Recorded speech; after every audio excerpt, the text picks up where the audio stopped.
নমস্কার সুপ্রিয় দর্শক শ্রোতা সকলকেই স্বাগত হিন্দু লাইফস ম্যাটার ইউটিউব চ্যানেলে। দর্শক, গোপালগঞ্জ অপারেশন গোপালগঞ্জ, দিনভর দফায় দফায় হামলা, সংঘর্ষ, কারফিউ। দর্শক, আমরা ইতিমধ্যে জেনেছি যে পত্রপত্রিকা মারফত বলা হচ্ছে যে এই গোপালগঞ্জে সংঘর্ষে মিলিটারির গুলিতে অন্তত 4 জন নিহত এবং আরও 9-10 জন গুরুতর আহত অবস্থায় হাসপাতালে চিকিৎসাধীন। অন্যপক্ষে বলা হচ্ছে, যেটা সোশ্যাল মিডিয়াতে এবং অনেক সময় আমরা দেখতে পাচ্ছি যে বর্তমানে তো মিডিয়া এই সুদি ইউনুসের দিনে তারা বলছে যে যে যা খুশি লিখতে পারে, আসলে তা না, তারা লিখতে পারে না। এবং সোশ্যাল মিডিয়াতে যেই সংবাদগুলি আমরা পাই সেইটাই প্রকৃত সংবাদ। এবং সোশ্যাল মিডিয়াতে যে জিনিসটা পাওয়া যাচ্ছে যে গোপালগঞ্জে মিলিটারি গণহত্যা চালিয়েছে এবং তারা বলছে যে প্রায় 25 জনের মতো মানুষ নিহত হয়েছে মিলিটারির গুলিতে। তাহলে শুরুতেই একটা প্রশ্ন আমাদের মনে জাগে। আপনারা দেখেছেন যে তথাকথিত বৈষম্য বিরোধী আন্দোলন, সেই জুলাই আন্দোলনটা কিভাবে জঙ্গিদের করতলে চলে গিয়েছিল এবং সেই জঙ্গিরা তারপর এক দফার দাবিতে সরকার পতনের আন্দোলনে ঝাঁপিয়ে পড়েছিল। আপনারা দেখেছেন। তো সেই পরিপ্রেক্ষিতে এই জঙ্গিরা যখন বাংলাদেশ দখলের পায়তারা করতেছে, তখন প্রধানমন্ত্রী শেখ হাসিনা বা যে কোনো ধরনের একজন নাগরিক, সুনাগরিক, দেশপ্রেমিক ব্যক্তি তাদের দেশকে, রাষ্ট্রকে, সরকারকে বাঁচানোর জন্য ঝাঁপিয়ে পড়বে এবং তিনি তার প্রশাসনকে কঠোর পদক্ষেপ গ্রহণের নির্দেশ দিয়েছিলেন। এবং সেই কঠোর পদক্ষেপের মাঠে সেনাবাহিনী একটা খেলোয়াড় ছিল। তো আপনি যখন মাঠে খেলোয়াড় নামাবেন বা কোনো যুদ্ধে যখন যান, তখন কিন্তু প্রত্যেকটা জায়গায় ইম্পর্ট্যান্ট, কোনো জায়গা দুর্বল রাখা যাবে না। তবে এই জঙ্গিদের বিরুদ্ধে শেখ হাসিনা মাঠ সাজিয়েই নেমেছিলেন, কিন্তু ঘরের শত্রু বিভীষণ, তারপরে আমরা যেটা বলি যুদ্ধের ময়দানে যেটাকে 5th কলাম বলা হয়, মির্জাফর। তো সেই মির্জাফরের ভূমিকায় অবতীর্ণ হয়েছিল ক্যান্টনমেন্টের নর্থের কমান্ডার ওয়াকারুজ্জামান। তিনি কিন্তু বলেননি যে আমি আর্মি ডিপ্লয় করব না, তিনি কিন্তু বলেননি যে আমি গুলি করব না, আমি সরকারের আদেশ মানব না, নির্দেশ মানব না। তিনি বলেননি, তিনি আর্মি ডিপ্লয় করেছিলেন। কিন্তু কি কারণে ডিপ্লয় করেছিলেন? না, জঙ্গিদের দমনের জন্য নয়, বরং তিনি আর্মি ডিপ্লয় করেছিলেন জঙ্গিদের সহযোগিতার জন্য। সেইখানে আর্মি 5th কলামের ভূমিকায়, মির্জাফরের ভূমিকায়, বিভীষণের ভূমিকায় অবতীর্ণ হয়েছিল। তারা কিন্তু কোনো ব্যবস্থা নেয়নি। বলেছে যে যখন মানুষ রাস্তায় নেমেছে, কারফিউ ছিল, হঠাৎ করেই সেনাপ্রধান ঘোষণা দিয়ে দিলেন যে তিনি বক্তৃতা করবেন। শেখ হাসিনাকে বলেছেন যে তার বাহিনী কোনো গুলি ছুড়বে না, এই সাধারণ মানুষকে তারা হত্যা করবে না। কিন্তু এই মানুষ, সাধারণ মানুষ, অবশ্যই সাধারণ মানুষ অনেক নেমেছিল রাস্তায়, কিন্তু সেই মানুষগুলি ভুল বুঝে নেমেছিল। কিন্তু যারা ক্রীড়নক হিসাবে কাজ করেছিল। সেই তথাকথিত সমন্বয়ক এবং তাদের দোসররা, জামাত, শিবির, হেফাজতে হিজবুত তাহরির, কি ছিল না সেইখানে, লস্করে তাইবা, হিজবুত তাহরির, তারপরে আরও বিভিন্ন আইএস জঙ্গিরা তারা ছিল। সাধারণ মানুষের দোহাই দিয়ে এই ওয়াকারুজ্জামান জঙ্গিদের বাঁচিয়েছিলেন, জঙ্গিদের পক্ষ নিয়েছিলেন, একটা সরকারকে ফেলে দিয়েছেন, দেশকে অস্থিতিশীল করেছেন, কি না করেছেন। তিনি কিন্তু মাঠে না নামলেই পারতেন। তখন সরকার প্রশাসন তাদের যেই শক্তিমত্তা যা ছিল এটা বুঝে শুনেই তারা নামতো, ব্যবস্থা নিত, যা করার নেগোসিয়েশন সবসময় জিনিসটা ওইভাবেই করে, আপনার শক্তি বুঝে আপনি ব্যবস্থা নেবেন। কিন্তু এই যে মাঠে আপনি খেলোয়াড় নামায় দিলেন 11 জন, 11 জনের মধ্যে একজন খেললো না, that is your weak link, that is your weak point. সেইখানেই আক্রমণ হবে, সেইখানেই গোল খাবেন। আপনি 5th কলাম, আপনি যুদ্ধে নামলেন, পিছন থেকে আপনার লোকেরা আপনারে উল্টা গুলি করা শুরু করলো, বা আপনার ডিফেন্সিভ যেই জায়গাগুলি সেগুলি কম্প্রোমাইজ করে ফেললো, আপনি হেরে গেলেন। তো এই কাজটাই ওয়াকারুজ্জামান করেছে। তথাকথিত সাধারণ মানুষদেরকে বাঁচানোর জন্য তিনি গুলি ছুড়বেন না। তা আজকে এই যে গোপালগঞ্জে মিলিটারির গুলিতে যে এতগুলি মানুষ মারা গেল, এটার দায় কার? এই দায়িত্ব এখন এই যে তার যে মোরাল, যেই একটা অ্যাপটিচিউড তিনি দেখিয়েছিলেন, যে তিনি বেসামরিক ব্যক্তি, সাধারণ মানুষ, নিরস্ত্র জনতার ওপর গুলি চালাবেন না। জঙ্গিরা কিন্তু নিরস্ত্র ছিল না। জঙ্গিরা ঘোষণা দিয়েছিল, বলেছিল যে তারা সশস্ত্র আন্দোলন করবে। তাহলে অস্ত্র নিশ্চয়ই ছিল তাদের হাতে। আমরা জানি অনেক মানুষ সেই আন্দোলনে মারা গিয়েছে, যেখানে কোনো পুলিশ ছিল না, তাহলে মেরেছে কারা? তো যাই হোক, আজকে এই ওয়াকারুজ্জামানের যেই মোরাল, যেই অ্যাপটিচিউডটা আছে, মোরাল যেই ক্লারিটি, তিনি মোরাল হাই গ্রাউন্ড দেখিয়েছিলেন, গুলি করবে না। তাহলে এখন যেটা তিনি গোপালগঞ্জে করলেন, সেটা কি করলেন? এইটার জবাব তিনি কিভাবে দেবেন? তাহলে আমরা কি এটা নির্দ্বিধায় বলতে পারি যে পূর্বাপর এই ওয়াকারুজ্জামান জঙ্গিদের দোসর? তার নামে একটা বদনাম আছে যে তিনি একজন জামাতি। তাহলে কি আমরা বলবো যে শেখ হাসিনা জামাতকে দিয়েই গুটি সাজিয়েছিলেন, তিনি আর মানুষ পেলেন না? তো এনিওয়ে, তো এখন দেখেন গোপালগঞ্জে কি ঘটেছে। তারা সারা মাসব্যাপী জুলাই পদযাত্রা করবে, তাই না? জাতীয় নাগরিক পার্টি বা এনসিপি বা ন্যাশনাল ক্রিমিনাল পার্টি আমরা যাই বলি, তারা জুলাই পদযাত্রা করতেছে। গোপালগঞ্জে এসে হঠাৎ করে সেটা মার্চ টু গোপালগঞ্জ হয়ে গেল কেমনি? What is that reason? এইখানে কি কোনো উস্কানি ছিল না? ছিল তো নাকি? তারপরে তারা যেই জিনিসগুলি বলেছে যে এই তারা আগে থেকেই, এবং এই অন্য কোনো জায়গার জন্য এই যে ফেসবুকে মার্চ টু গোপালগঞ্জ টুমরো, দলে দলে আসেন, মানে ডাকাডাকি, তাদের তো আর লোক নাই, তারা জানে তাদের আর লোক নাই। এবং তারা চেষ্টা করছিল একটা শোডাউন করে দেখাইতে, কিন্তু পারে নাই। সেখানে মিলিটারি পুলিশ, হাজারে হাজারে পুলিশ মিলিটারি তারা সেখানে উপস্থিত হয়েছিল। গোপালগঞ্জবাসীরা অনেক ধৈর্য দেখিয়েছে, এবং সেখানে কিন্তু গোপালগঞ্জের সাধারণ মানুষ, এই যে আওয়ামী লীগ, ছাত্রলীগ, এদের কথা বলা হচ্ছে, তারা কেউই কেন আক্রমণ করে নাই। এগুলি টোটালি একটা নাটকবাজি করেছে তারা।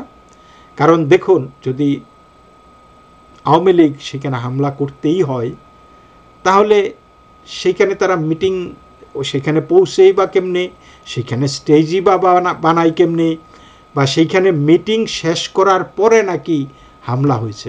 মিটিং শেষ করার পরে কাদের উপর হামলা হয়েছে? চেয়ার টেয়ার ভাঙছে, তাই না? তারপরে রাস্তায় নাকি আটক করে তাদেরকে মেরে ফেলার উদ্দেশ্যে আক্রমণ করা হয়েছে। তো এগুলি কি যুক্তিতে টিকে? চিন্তা করেন, যদি গোপালগঞ্জবাসী বা আওয়ামী লীগ এই জাতীয় ক্রিমিনাল পার্টিকে হঠাতেই হয়, তাহলে সেইখানে তো স্টেজই করতে পারতেন না আপনি। তারপরে আপনি নির্বিঘ্নে সভাও করলেন, তারপরে আসার পথে আপনাকে সভা ছেড়ে চলে যাওয়ার পরে আপনাদের উপর আক্রমণ হয়েছে। আচ্ছা, তারপরে এবং সেইখানে সব কিছু পুলিশ মিলিটারির সামনেই হয়েছে। তো এত হাজার হাজার পুলিশ মিলিটারি কি কারণে? কারণ তারা একটা ক্ষেত্র তৈরি করতে চেয়েছে। কই অন্য জায়গায় তো পুলিশ মিলিটারি যায় নাই। অন্য অন্য জায়গায় যে তারা এই তথাকথিত জুলাই পদযাত্রা করেছে এবং অন্য জায়গায় তারা যায় নাই, কিন্তু যখনই এটা মার্চ টু গোপালগঞ্জ হয়ে গেছে তখনই পুলিশ মিলিটারি সমানে এসেছে। তো উস্কানিটা কোত্থেকে এসেছে? আওয়ামী লীগকে হুমকি দিয়েছিল নাকি তারা উস্কানি ম্যানুফ্যাকচার করেছে? এখানে ম্যানুফ্যাকচার করে তারা গোপালগঞ্জবাসীদেরকে আতঙ্কিত করার জন্য একটা সিস্টেম তৈরি করেছে। এবং আপনারা জানেন যে তারা তো বেল পায় না, তাদের কিন্তু এই এনসিপির কিন্তু বেল নাই। তো এখন কিছু দেখাইতে হলে একটা অ্যান্ড শক টাইপের একটা কিছু করতে হবে, এবং সেটা তারা করেছে।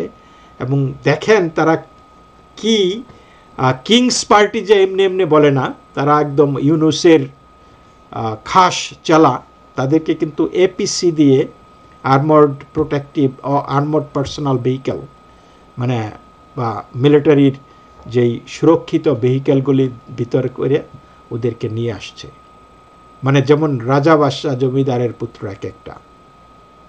তো এই যে সরকারি ছত্রছায়ায় সামনে নির্বাচন আপনারা বলতেছেন অনেকেই, বিএনপি স্বপ্ন দেখতেছে, কিন্তু আপনারা যদি এই জিনিসগুলি দেখেন যে এনসিপিকে কিভাবে তারা প্রমোট করতেছে, কিভাবে তারা প্রোটেকশন দিতেছে, এনসিপির ন্যারেটিভটা তৈরি করার জন্য কিভাবে তারা সহযোগিতা করতেছে। ওই দিন আমরা দেখলাম আসিফ মাহমুদ বলল যে নির্বাচন কমিশনের ওয়েবসাইটে এখনও নৌকা প্রতীক কেন আছে, বা গপাগপ সেই ওয়েবসাইট থেকে নৌকা বাতিল হয়ে গেছে।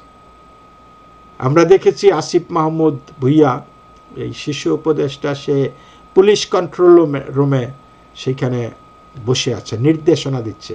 এই পুস্কি পোলা কি নির্দেশনা দিচ্ছে পুলিশকে? So what is his business there? সেইখানে স্বরাষ্ট্র উপদেষ্টা যাবে, যেতেই পারে, কিন্তু সে সেইখানে কি করতেছিল? তাহলে এই যে এই জিনিসগুলা, এগুলোর দায় কি সরকার এড়াতে পারবে? এই যে এতগুলি হত্যাকাণ্ড, কি এই আবু সাইদ হত্যা করা হয়েছে, পুলিশ হত্যা করেছে তারা বলছে, কিন্তু আবু সাইদকে তো আমরা পুলিশ মারতে দেখি না, আমরা গুলি করতে দেখেছি রাবার বুলেট দিয়ে। কিন্তু এইখানে রাবার বুলেট দিয়ে পুলিশ গুলি করেছে, আর এইখানে আমরা মিলিটারি যে গুলি করেছে আমরা দেখেছি সমরাস্ত্র দিয়ে, যুদ্ধক্ষেত্রে ব্যবহৃত অস্ত্র দিয়ে সাধারণ জনগণের উপর মিলিটারি হত্যাযজ্ঞ চালিয়েছে। Is it equivalent? Police rubber bullet ছোড়া আর live ammunition, military grade weapons দিয়ে আক্রমণ করা মিলিটারিরা, এই দুটা কি এক জিনিস? এবং প্রধানমন্ত্রী শেখ হাসিনা বলেছে যে why don't they do a forensic on Abu Sayed, যে সে কীভাবে মারা গেল। আপনি তো নিশ্চিত হতে চান যে সে কার গুলিতে, কে এই মৃত্যুর জন্য দায়ী। না, সেটা এই সরকার করবে না। তাহলে এইখানে যে এই পুরা জিনিসটাতে যে একটা বিশাল একটা ষড়যন্ত্র, এখানে এনসিপিকে কিছুটা মাইলেজ দেওয়ার জন্য এটা করা হয়েছে, এই ব্যাপারে তো আমাদের কোনো সন্দেহ নেই, তাই না? তারা এখন আবার দমবক্তি করে বলছে আমরা কোন দিন কোন জেলায় যাব এটা আমাদেরকে কেউ বলে দেবে না, আমরা যেখানে খুশি সেখানে যাব। মুজিববাদী সন্ত্রাসীরা, নিষিদ্ধ ঘোষিত সন্ত্রাসী ছাত্রলীগ, আওয়ামী লীগ অঙ্গ সংগঠন, তারা এই হত্যার উদ্দেশ্যে আমাদেরকে জঙ্গি কায়দায় হামলা করেছে। তাহলে তোমরা তো ওইখানে গেছো পায়ে পাড়া দিয়ে ঝগড়া লাগতে, তো তোমরা, এবং তোমাদের উদ্দেশ্য ছিল সেখানে সভা করা না, মার্চ টু গোপালগঞ্জ, তোমরা সেই টঙ্গিপাড়ায় গিয়ে বঙ্গবন্ধুর মাজার বা বঙ্গবন্ধুর কবরস্থান সেইটা হচ্ছে তোমাদের উদ্দেশ্য, কিন্তু তোমরা সেটা পারোনি। এবং সেখানে তোমাদেরকে পুলিশ মিলিটারি সহযোগিতা করেছিল, কিন্তু তাতেও কোনো কাজ হয়নি। তোমরা লেজ গুটিয়ে মিলিটারির আর্মার্ড ভেহিক্যালে করে আসতে হয়েছে, এবং খুব শীঘ্রই তোমাদেরকে এই মিলিটারি আর্মার্ড সুরক্ষিত ভেহিক্যালে করেই তোমাদেরকে চলাফেরা করতে হবে। This day is coming. তো যাই হোক, আমরা দেখেছি সরকারের বিবৃতি, তড়িৎকর্মা সরকার বিবৃতি দিয়েছে এই ঘৃণ্য কর্মকাণ্ডের শাস্তি হবে, এবং সেইখানে তারা লিখেছে যে আজ গোপালগঞ্জে যে সহিংসতা করা হয়েছে তা কোনোভাবেই সমর্থনযোগ্য নয়। তারা বলেছে তরুণ নাগরিকদের শান্তিপূর্ণভাবে তাদের বৈপ্লবিক আন্দোলনের 1 বছর পূর্তিতে স্মরণসভা করতে বাধা দেওয়া তাদের মৌলিক অধিকারের নির্লজ্জ লঙ্ঘন। আচ্ছা, তো এই নির্লজ্জ লঙ্ঘন তো আমরা সারা মাসই দেখতেছি। তারা এখন নীতি কথা শোনায়, যে এই মৌলিক অধিকারের কথা শোনায়। এই সরকার মৌলিক অধিকারের কোন জিনিসটা মৌলিক অবস্থায় রাখছে আপনারা বলেন তো দেখি? দেশে কি কোনো স্বাধীনতা আছে? নাই। তারা বলেছে যে অপরাধীদের অবশ্যই দ্রুত শনাক্ত করে পূর্ণ জবাবদিহিতা আওতায় আনা হবে। বাংলাদেশের কোনো নাগরিকের উপর এই ধরনের সহিংসতার কোনো স্থান নেই। কি জঘন্য কথা বলে, যে বাংলাদেশের কোনো নাগরিকের উপর এই ধরনের সহিংসতার কোনো স্থান নেই। পুরা আজকে এই গত অগাস্ট থেকে আজকে যেই অগাস্ট আসছে ছুঁই ছুঁই প্রায় 1 বছর, এই পুরাটা দিনে এমন একটা দিন কি এই সরকারের গেছে যেখানে বাংলাদেশে সহিংসতা ছিল না? আপনারা বলতে পারবেন? নারীর প্রতি সহিংসতা, সংখ্যালঘুদের প্রতি সহিংসতা, হিন্দুদের এই যে 8 দফা দাবিতে শান্তিপূর্ণ সমাবেশ একটা না বিভিন্ন জায়গায় হামলা হয়েছে না? মানুষ সমাবেশে যাওয়ার পথে বাসে আক্রমণ করা হয়েছে। মানুষ সমাবেশে যাবে সেই শহরে থাকার কোনো হোটেলে গিয়ে লোকজনকে হুমকি দিয়েছে, হোটেল মালিকদেরকে বলে দেওয়া হয়েছে ভাড়া না দেওয়ার জন্য, এগুলা করেছে না? বাস রোড বন্ধ করে দেওয়া হয়েছে। তারপরে তো আপনারা দেখেছেন চিন্ময় প্রভুকে তারা দিনের পর দিন বিনা বিচারে আটক রেখেছে, বিনা মিথ্যা মামলায় গ্রেপ্তার করে। তাকে রিপ্রেজেন্ট করার জন্য যে 70 জন আইনজীবী তৈরি ছিল তাদের বিরুদ্ধে মামলা দিয়ে তাদেরকে দূরে সরিয়ে দিয়েছে। খাবার নিয়ে গেছে ইসকন থেকে, নিরামিষ খাবার, যেই ব্যক্তি খাবার নিয়ে গেছে তাকে গ্রেপ্তার করা হয়েছে। রাতের আধারে হাজারি গলিতে মিলিটারি শত শত মানুষের উপর তাণ্ডব চালিয়েছে। তারপরে আমরা ইসকনের বিরুদ্ধে জঙ্গিদের স্লোগান শুনেছি, একটা ইসকন ধরো, সকাল বিকাল হত্যা করো, এগুলি বলেছে। অথচ তারা বলছে ইসকন জঙ্গি। এই বাংলাদেশের এই যে এই সমস্ত ভুয়া বয়ান দিয়ে খুব বেশি দিন এই সরকার এগোতে পারবে না।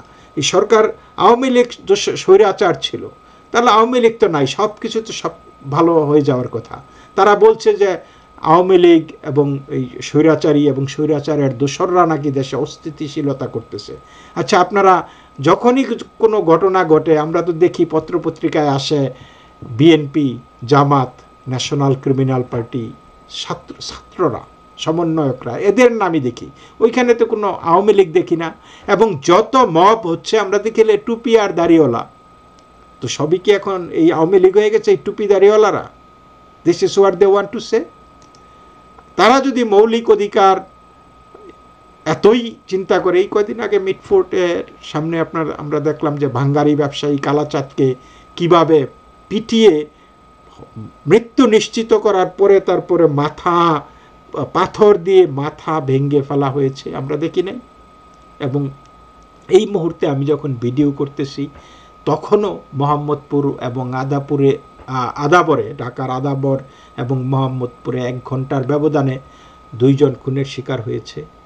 অনবরত বাংলাদেশে এই খুন, জখম, রাহাজানি, চুরি, ছিনতাই, বাটপারি, লুটতরাজ, এগুলি হচ্ছে, চাঁদাবাজি এগুলি হচ্ছে, এবং বৈশ্বিকভাবে এই মহাজন ইউনূস চাঁদাবাজি করতেছে, তার সরকারের সাঙ্গপাঙ্গরা সবাই চাঁদাবাজি করতেছে, আর দিন শেষে এখন তারা নীতি কথা শোনাচ্ছে যে এই স্বৈরাচারীরা এটা করতেছে, মানুষের মৌলিক অধিকার লঙ্ঘন করতেছে।